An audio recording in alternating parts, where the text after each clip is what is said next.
जय श्री गणेश। राधे राधे दोस्तों, कैसे हैं आप सभी। उम्मीद करते हैं आप सभी एकदम बढ़िया होंगे, खुश होंगे। बजरंगबली की कृपा आप सभी पर हमेशा बनी रहे। दोस्तों, दिन है आज मंगलवार, तो चलिए आप सभी को सुनाते हैं बजरंगबली की कहानी। सूर्य के वर से सुवर्ण के बने हुए सुमेरु में केसरी का राज्य था। उसकी अति सुंदरी अंजना नामक स्त्री थी।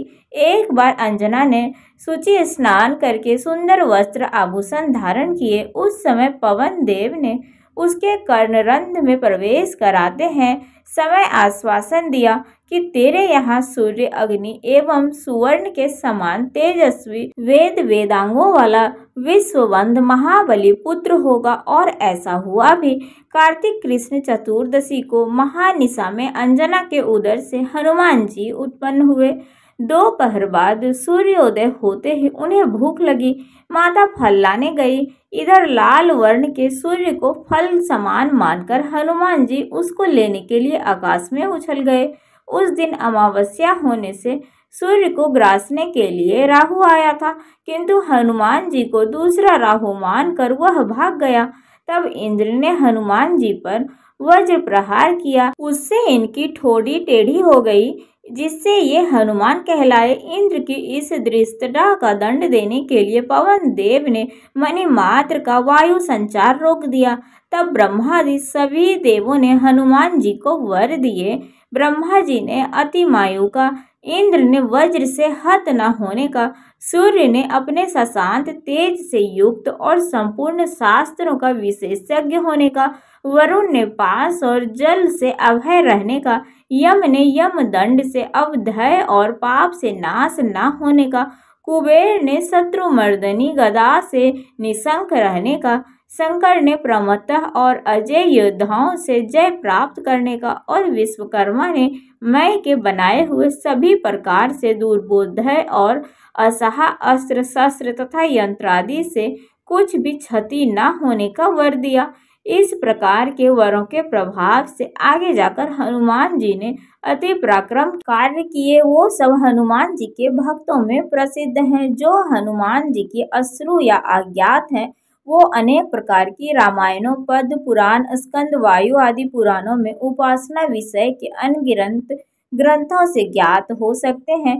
तो मंगलवार की व्रत कथा के अनुसार श्रीनगर में एक केशव दत्त ब्राह्मण अपनी पत्नी अंजलि के साथ रहता था। केशव दत्त के घर में धन संपत्ति की कोई कमी नहीं थी। नगर में सभी लोग केशव दत्त का सम्मान करते थे, लेकिन केशव दत्त को संतान नहीं होने से वो बहुत चिंतित रहता था। दोनों पति पत्नी मंगलवार को मंदिर में जाकर हनुमान जी की पूजा किया करते थे।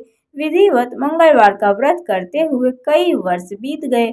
ब्राह्मण बहुत निराश हो गया, लेकिन उसने व्रत करना नहीं छोड़ा। कुछ दिनों के बाद केशव दत्त हनुमान जी की पूजा करने के लिए जंगल में चला गया। उसकी पत्नी अंजलि घर में रहकर मंगलवार का व्रत करने लगी। दोनों पति पत्नी पुत्र प्राप्ति के लिए मंगलवार का व्रत विधिवत करते थे। कुछ दिनों बाद अंजलि ने अगले मंगलवार को व्रत किया, लेकिन किसी कारणवश उस दिन हनुमान जी को भोग नहीं लगा सकी और उस दिन वह सूर्यास्त के बाद भूखी ही सो गई। अगले मंगलवार को हनुमान जी को भोग लगाए बिना उसने भोजन नहीं करने का प्रण किया। 6 दिन तक अंजलि भूखी प्यासी रही। 7वें दिन मंगलवार को अंजलि ने हनुमान जी की पूजा की, लेकिन तभी भूख प्यास के कारण अंजलि बेहोश हो गई। हनुमान जी ने उसे स्वप्न में दर्शन देते हुए कहा, उठो पुत्री, मैंने तुम्हारी पूजा पाठ से बहुत प्रसन्न हुआ हूँ। तुम्हें सुंदर और सुयोग्य पुत्र होने का वर देता हूँ। यह कहकर हनुमान जी अंतर्ध्यान हो गए। तत्काल अंजलि ने उठकर हनुमान जी को भोग लगाया और स्वयं भोजन ग्रहण किया। हनुमान जी की अनुकंपा से अंजलि ने एक सुंदर शिशु को जन्म दिया। मंगलवार को जन्म लेने के कारण उस बच्चे का नाम मंगल प्रसाद रखा। कुछ दिनों बाद जब अंजलि का पति केशव दत्त भी घर लौटे, उसने मंगल को देखा तो अंजलि से पूछा, यह सुंदर बच्चा किसका है। अंजलि ने खुश होते हुए हनुमान जी के दर्शन देने और पुत्र प्राप्ति होने के वरदान देने की सारी कथा सुनाई, लेकिन केशव दत्त को उसकी बातों पर विश्वास नहीं हुआ और उसने सोचा कि उसकी पत्नी ने उसके साथ विश्वासघात किया है। अपने पापों को छिपाने के लिए अंजलि झूठ बोल रही है। केशव दत्त ने उस बच्चे को मार डालने की योजना बनाई। एक दिन केशव दत्त स्नान के लिए कुएं पर गया था।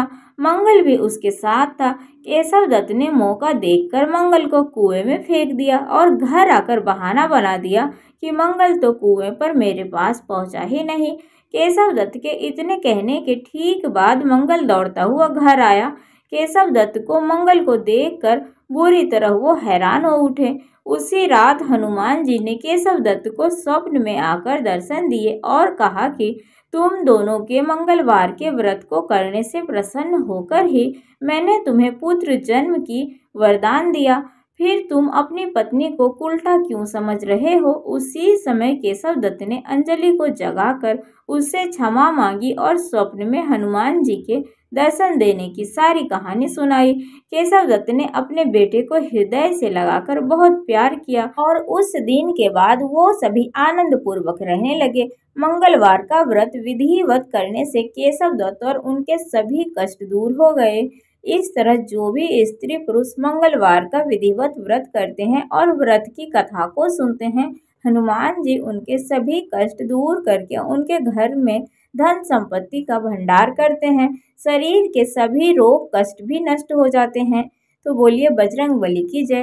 दोस्तों ये थी बजरंगबली मंगलवार व्रत की कहानी। आप सभी को कैसी लगी? अगर दोस्तों हमारी कहानी आप सभी को पसंद आई हो तो वीडियो को लाइक आप सभी जरूर कर दीजिएगा और बजरंगबली की कृपा आप सभी पर हमेशा बनी रहे दोस्तों। तो चलिए मिलते हैं आप सभी से अगले वीडियो में।